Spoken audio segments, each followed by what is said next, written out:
All right, y'all. I'm going to say y'all quite a bit because I am from Texas. So I hope that's still okay here in South Carolina. We good with that? Yeah? All right, I'm home. That's good. All right, so we are going to be talking about SEO, but I actually have to start off with a quick question here. What level of SEO understanding do we have in the room? So I need to know how many of you would say to me, Kori, I'm doing good to spell SEO. All right, okay. All right. How many of you would say, I've taken a couple of workshops, I've watched a bunch of tutorials, I feel like I've got the gist of it, but I'm wondering what's next steps for me? Okay. How many of you would say, I can probably teach this? Hand me the mic, Kori. Really? Okay, good. Okay, good. This is good.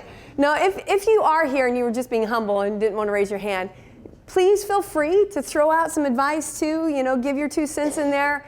Be sure to hold me accountable in all this, and let's see if we can learn something. I'm going to pedal pretty quickly. For a Southern gal, I actually talk pretty fast. So if you have questions, please feel free. This is a no judgment zone, all right? You can raise your hand. We can ask a question. I want you to have some solid takeaways today that you can actually go implement inside your website. So please be certain to take notes, but I'm giving homework. As a kid of a preacher and a teacher, I love giving homework. So I actually have a worksheet for you to download and print out.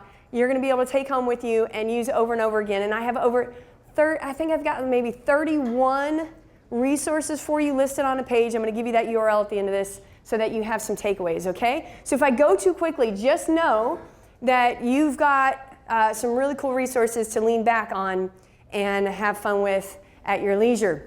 I'm going to show my age again. What's this? Y'all know what this is?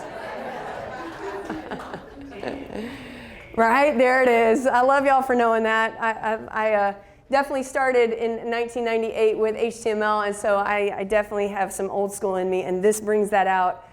But when I'm showing you this, I want to show you where I think Google got its whole, you know what I mean? Google got its brand from these colors.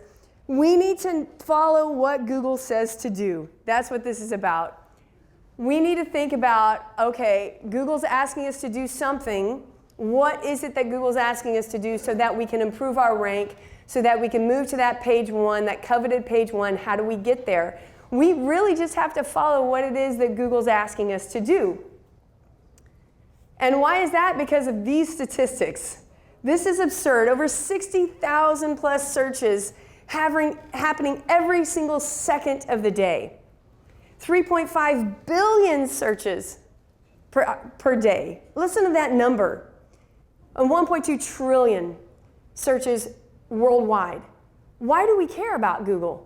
Because of stats like this. This is still the big boy. This is where people are going and using this search engine to find exactly what you're doing, what you're providing, what your clients are providing. This is where they're going. They're doing it with voice searches, with their in-home devices, with their mobile phones. That's what they're doing, and we need to be there. So I had a client one time tell me, Kori, I hate Google because Google hates me. It never ranks me. I never am found anywhere, and so it's just a scam. It's all a scam, Kori. I don't like using Facebook either. They follow you everywhere.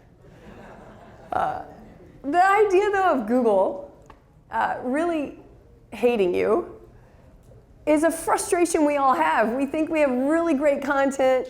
We think that we've got a really great website that we've probably put a lot of blood, sweat, and tears into, and it just never is found. There's this joke that where do you want to hide a dead body? Have y'all heard that? Page 2 of Google.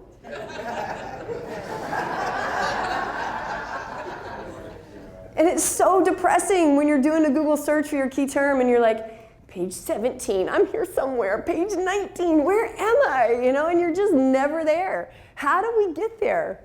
I'm going to show you today what it takes in a lot of ways to get there. And it truthfully boils down to 2 things. Now, don't get too excited, because there's a lot of things inside those 2 things. But the 2 major things is this. If Google can understand you, and if users love you, that's it. That's the game right there. if Google can understand you, and if your users love you, you will absolutely start to rank. So how does Google understand you? We're going to pedal pretty quickly. Are y'all ready? We ready to learn something? Let's do this. I'm hoping everybody at least has one little nugget to take away here today. So here we go. Correct code helps on Google. It helps Google understand you, right? So correct code. Optimizing your code, categories, and tags using the correct code that includes search phrases and keywords. So basically everybody's heard, right, that you have to do correct things for code on your website. Everybody's heard that, right? Nod with me. Come on. I know it's early, y'all. Come on. If you haven't, you're definitely going to take away. This is your first takeaway right here, right now. But I want to show you and hopefully mess up the way you see websites from now on. I hope with this, let's see if I can pull this back up. I hope that I ruin the way you see websites from now on. Ruin in a good way. I hope that there's probably one button that I'm supposed to be pushing right now, and the developers in the room are going, why doesn't she push that one button and it'll maximize the screen? Okay. Because I like doing things the hard way. Don't judge me. Judgment-free zone. All right.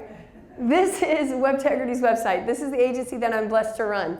I started this agency with my parents in 2012, and we are pedaling fast and furious in San Antonio, Texas. I use this website because I practice what I preach.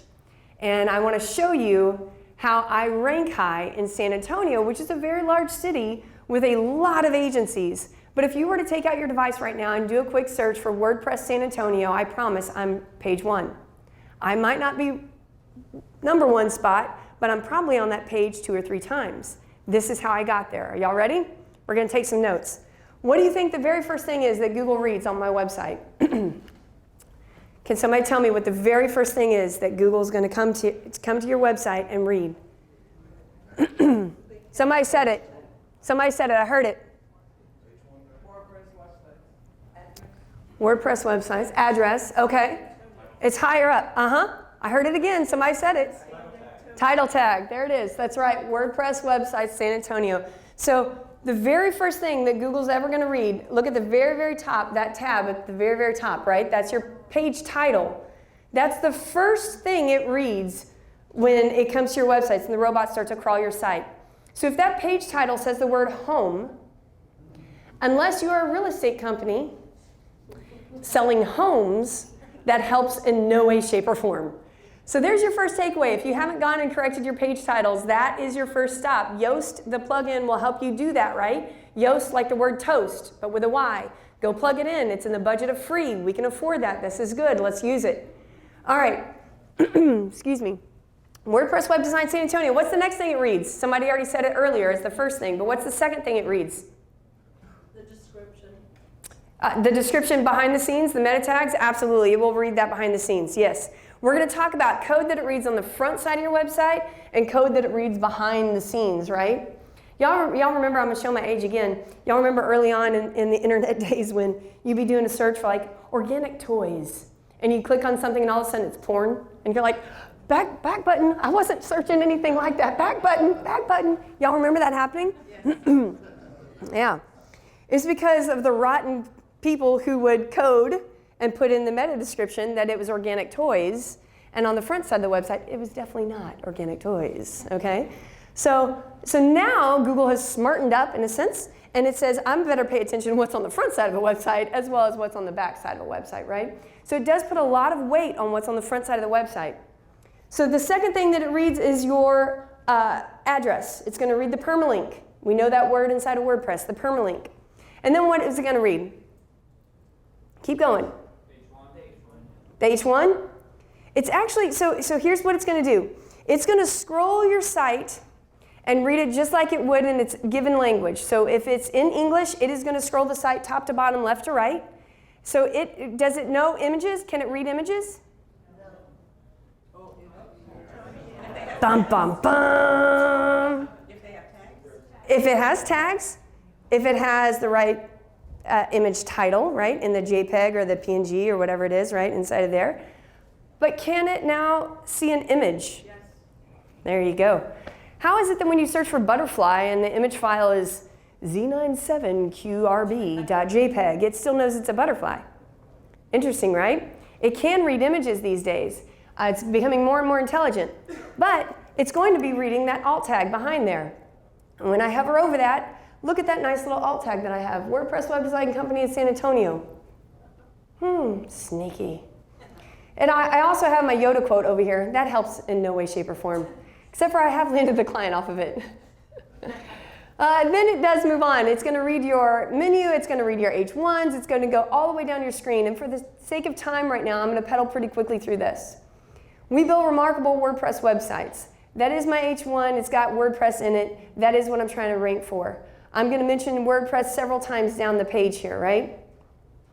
All the way down the page. My images are going to be linked, and they're going to have alt tags behind them that, again, include my key term inside of them. There's going to be linked text living on the page that has title tags behind them. That's moving me over into internal pages, allowing the user to easily navigate through my site. My home page is going to have fresh content running on it. That's going to allow Google to see, they're still in business. There's nothing more frustrating right now than going to somebody's website and still saying Happy New Year on there. Okay, I mean, great, Happy New Year. But here we are headed into spring. Why aren't we talking about our spring deals going on, right? Google pays attention to that stuff just as much as a user would. Google pays attention to it because users pay attention to it, right? So we have to think about that when we're thinking about our content. And then we end the website with a good call to action. Normally I suggest that you give a weighted call to action, meaning something that's a little bit more predominant if you have one singular call to action. For our website and our brand, we build websites, we offer support, so you can come into our support if we didn't build you, and then we also have our WordPress tutorials on there. All right, that is a very, very quick overview of a good structure of a website. I'm going to show you one other thing really quickly. Let's see if I can set down the mic and y'all still hear me on this. So I'm going to do a quick find on the front side of my website here. And I'm going to do a search for the word WordPress. Don't judge me because I didn't cap the P. I know to cap the P. I'm just putting it in that bar right there. Okay, so at the top, it says that it is found 24 times on the front side of my website, the word WordPress. Okay? If I do a quick view page source, open up the nerd code right here, and do another quick find, can anybody see that tiny little number in that top corner? 108 times the word WordPress lives inside my website on one singular page. How is that possible without keyword stuffing? Anybody know what keyword stuffing is? No? Okay, for those of us who are learning to spell SEO, here we go. Keyword stuffing is a no-no. Keyword stuffing is a black hat trick, meaning don't do it. Keyword stuffing sounds like this. Sounds like this. Are you interested in our skinny jean department? Come to our skinny jean department and find all skinny jeans for women, skinny jeans for men, skinny jeans for youth. What do you think they're selling? Yes, they are. Unfortunately, it sounds ridiculous, though. And so while Google needs to clearly understand what it is that you offer, you cannot go that rogue and be that keyword stuffing, okay? And just continuously splattering in there. It has to sound natural and sound normal and not spammy to the individual. I'm going to show you a very quick overview of what a good blog article looks like. Anybody here in here learning specifically for blogging? Yep? Okay, way to go. Awesome, way to go. Okay. So I do run a blog myself. Mine is a vlog. There's a new word for you if you've never heard that. It's a video blog because I write and I get super boring.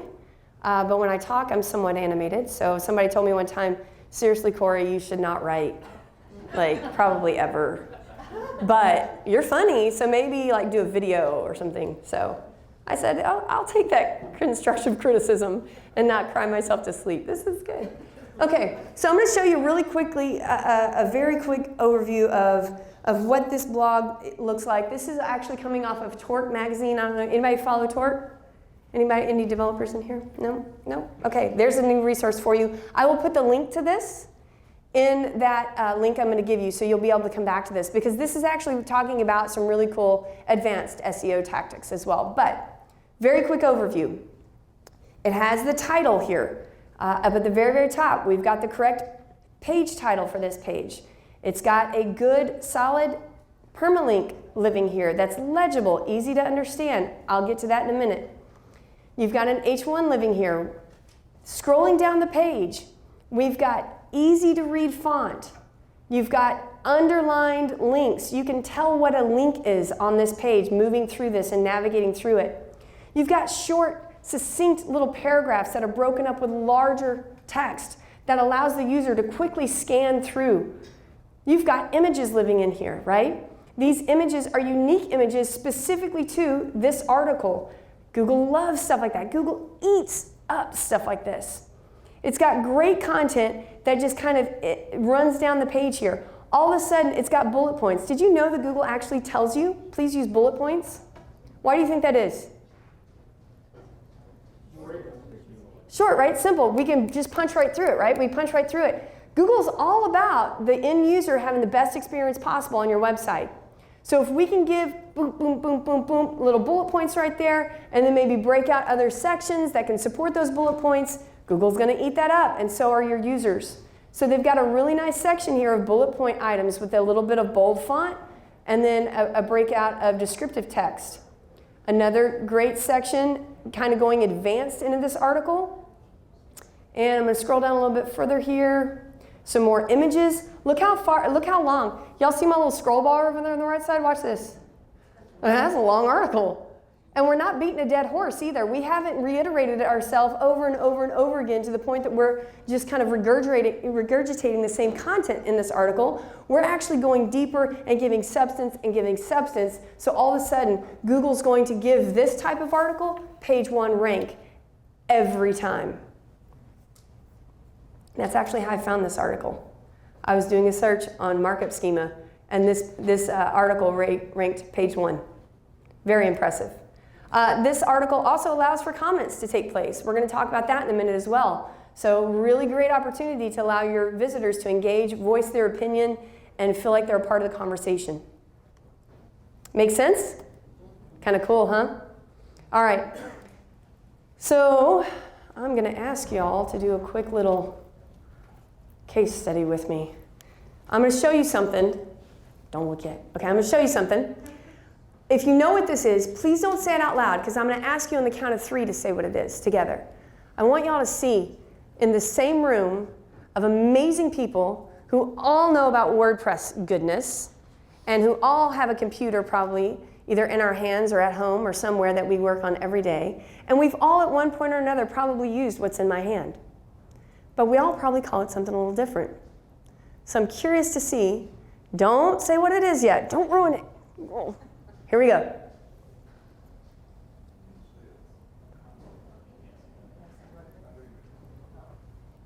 gonna fold it down for a second. I'm gonna flip it. This isn't a typical one, how it looks.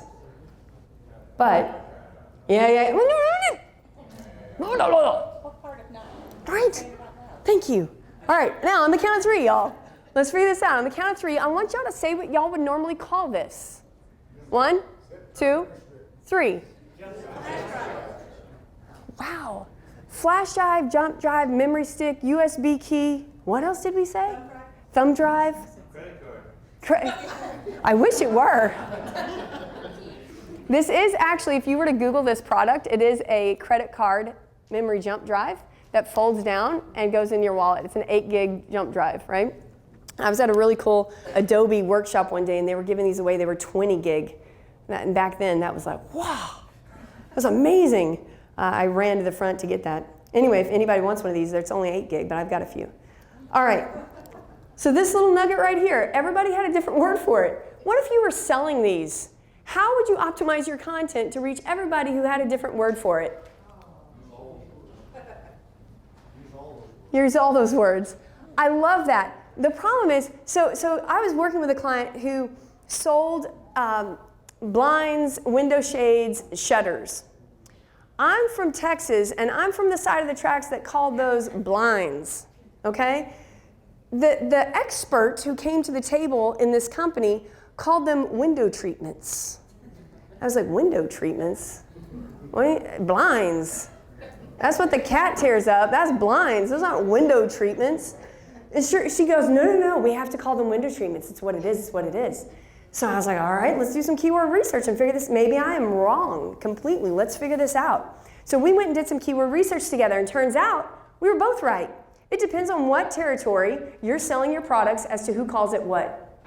So this is why, one thing, we need to lean on Google to understand that a USB key is a US jump drive, is a flash drive, is a memory stick. Google understands synonyms, right? It gets it. But you need to be very aware that your audience could be calling what you do or what you offer something very different because you're so close to it. Does that make sense? Yeah? All right, so we have to understand who our audience is, we have to understand how they search, and we have to understand what they search for. But how do we find that out? That's the tricky part, right? Well, I'm going to give you a couple of resources here. You can take a picture of this if you'd like, but remember, I'm going to be giving you all these things at the end of this, so if you don't want to snap a shot, that's fine. Who also uses suggestive search inside of Google to find out something? Anybody use suggestive search? I'm sorry, y'all are taking pictures. Way to go. Way to be in the conversation, even in the hallway. I love you for that. Suggestive search, yes. So even when you go to start typing inside of Google, Google's going to give you what it thinks you're looking for. You can look at those. It's suggesting those things to you because those are the most common things searched for. Think about that when you're doing that quick search. Pull those things out. Use these tools to find out what are people asking for when they're looking for my services. So these are the things we need to be fixing. These are some of the things very quickly I punched through on those 2 example websites that I gave you. We need to be certain that our domain name and our permalinks reflect what we do. Now, domain name. Keyword-rich domain names are so 2000. We don't have to have them anymore, and I know a lot of people still try to sell you on that sauce. I have webtegrity.com. What is that? It is misspelled every time. Web integrity. No.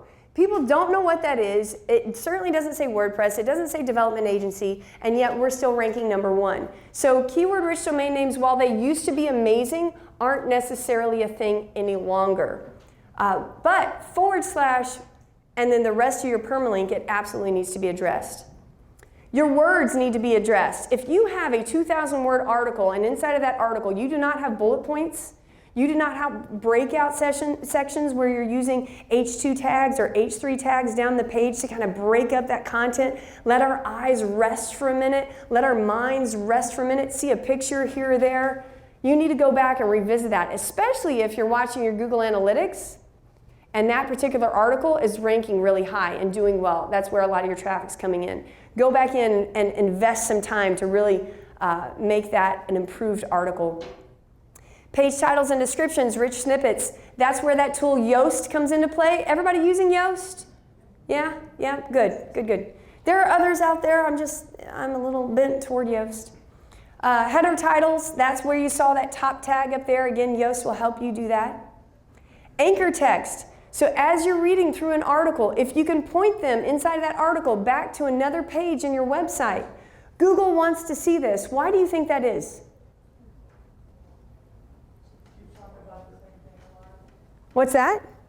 You're an expert on that topic. Oh, I like it. Yeah, I like that. Because you can kind of move them through the site, right, and show them different perspectives on that topic, right? I like that. Absolutely. We all know that Google's watching us when we get on a website, right? They know that you moved off that link that lived in the SERPs, in the search engine results page, right? On that page 1, you clicked on something that suckered you in good. Haha. Now we've moved over. We believe that this is the right resource. We feel pretty comfortable here. This feels right. I'm going to start reading down through this page. The second you land on that page, Google starts a stopwatch. And they're clocking you. How long are they staying on this page? What are they clicking on when they go to this page? Google watches us in that sense. That's why if you've ever heard of a bounce rate, they know that you got on that page and you're like, whoa, this isn't what I was looking for. I'm going to click my back button and leave this page. I don't want to be here anymore. That hurts us. That's why you want that bounce rate to improve and be very low. So we need to have that little snippet that lives over on Google. That's what Google calls that snippet. Your listing that lives on those search engine result pages. Google calls that a snippet. We need to have those be absolutely coherent with what they're going to find when they land on that page. Because that starts to build their confidence. Ah, okay, I get it. This is where I was, exactly where I was hoping to be. And they're going to spend time reading down through that page. All right, we picking up any good stuff yet? Yes. A couple? Okay, here we go. We're going to keep going. All right, so content is king. Everybody's heard that one, right? That's the little catchphrase that everybody says whenever they're teaching SEO. Content is king. And it's true, content is king because users have to love us. All right, so here's where we go. We just said that Google has to understand us, right? Our two things, Google has to understand us, and our second thing is users have to love us. So what do we do now to have that side of the equation fulfilled? How do we get our users to love us? That fresh original content, we need something consistent. How many of you have a writing calendar that you consistently and religiously follow? I love you for the yes. All right, good, good, good. How many of you have never heard of a writing calendar? All right, let's do it. There's a takeaway for you. I give you an example inside of this file that I'm going to give you. I give you an example of a writing calendar. What it allows you to do is it allows you to stay away from I almost said it from the audience. Is that okay? Brain farts? Is that okay? I don't want to offend anybody. You know, that brain freeze moment of us going, oh man, I don't know what to write about today. I have writer's block. I have no clue. And I'm so frustrated by it, I'm just not even going to mess with it today. And then you start to become inconsistent. And inconsistent, and inconsistent. One of the reasons why I'm blessed to have just about 40,000 subscribers on my YouTube channel, and it's paying for my brand new Jeep Wrangler every single month, go God, is because I've been consistent. And for 4 years now, I have produced WordPress Wednesday. Every single Wednesday, I've produced a little video teaching somebody how to do something on WordPress. Y'all, my first few videos where I was teaching on that, I look like a deer in headlights. Hello. Welcome to another WordPress Wednesday. I mean, they're horrible. Y'all, I've left them online too. Y'all can go see them. They're really bad. Y'all find me some weeks talking with a cold, and I am sneezing and coughing on the microphone, and people are having to put up with me. I just told myself I can't go a week without producing some great content for some great people. It needs to navigate easily on any device. It needs to load quickly. For good optimization. It needs to have a clear call to action, a clear CTA. What are you asking people to do? If you're a blogger, is it very clear that you've asked people to engage with you and comment on your blog articles? Have you asked people to share that? Have you asked people to sign up for your email? Or is your call to action in font size 12 at the bottom of your website?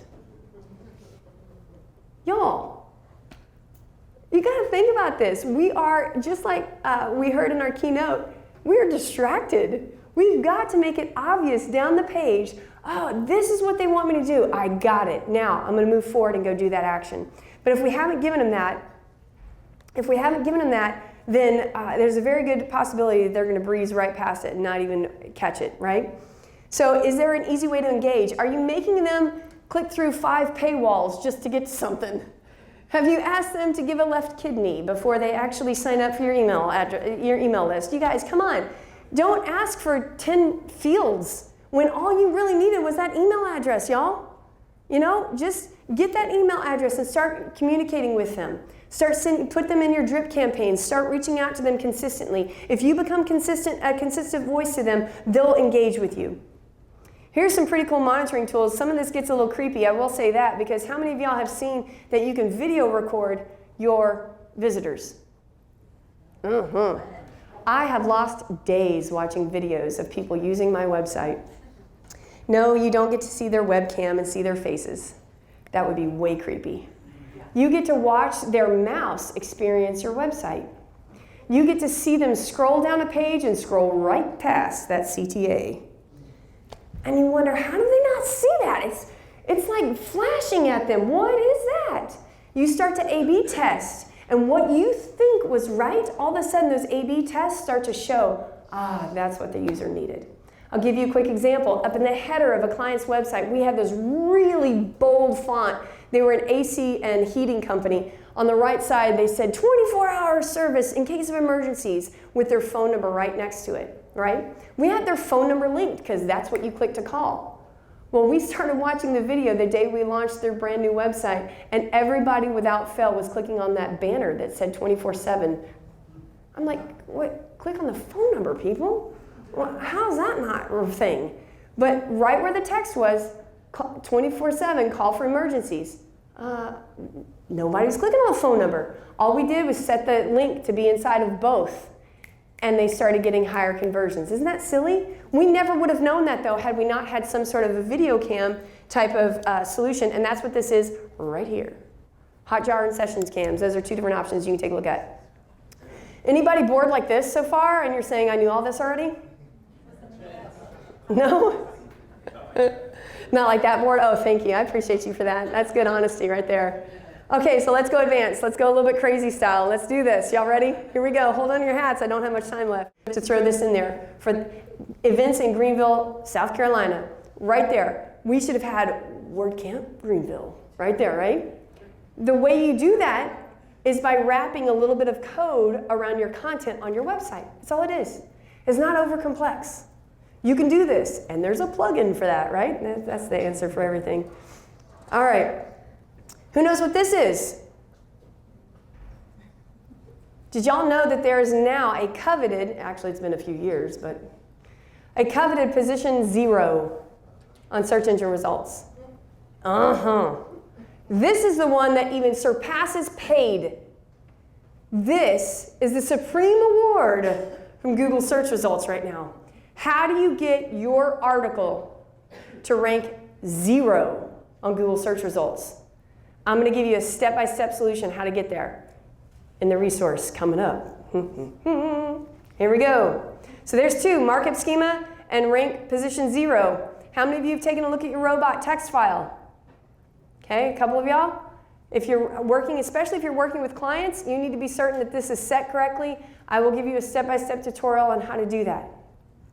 Accessibility. This is a huge thing going on right now. A lot of people are talking about it, and a lot of people are trying to sell it, but they don't understand it yet.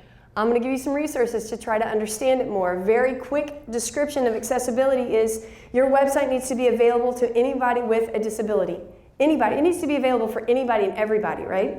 My mom is handicapped. When she was 2, she contracted polio. So she struggles in using regular devices to be on her computer, right? She struggles with her mouse. So you want to think about your entire audience out there. Are they struggling to use my website? Have I made it easy so that they understand and so that their web browser can read my website to them if they're blind, if they're hearing impaired? Do I have a solution for them to read my video instead of have to hear my video? Does that make sense? There are things that you should be doing. Just like this building is accessible for those who are handicapped, we need to have our website, our virtual building, be accessible. Dynamic sitemap, you need to have that be consistent. And what I mean by dynamic is it just is automatically up to date, right? And Yoast allows you to have that solution if you don't already. Using Google Tag Manager, that's the next step up. If you've been using Google Analytics, it's now time to go one step further and go use Google Tag Manager. Add that in and start tracking the events that happen down your page. Start tracking when they click on something. Start tracking when they sign up for your email address. How many of y'all know what that is? What is that? Contact form, right? We probably all have them on our website. Free consultation form, newsletter form, right? How many of y'all have one of those, or at least an iteration of some sort of engagement form on your website? How many of y'all have that? Good majority of us. I hope all of us do, right? Yeah, absolutely.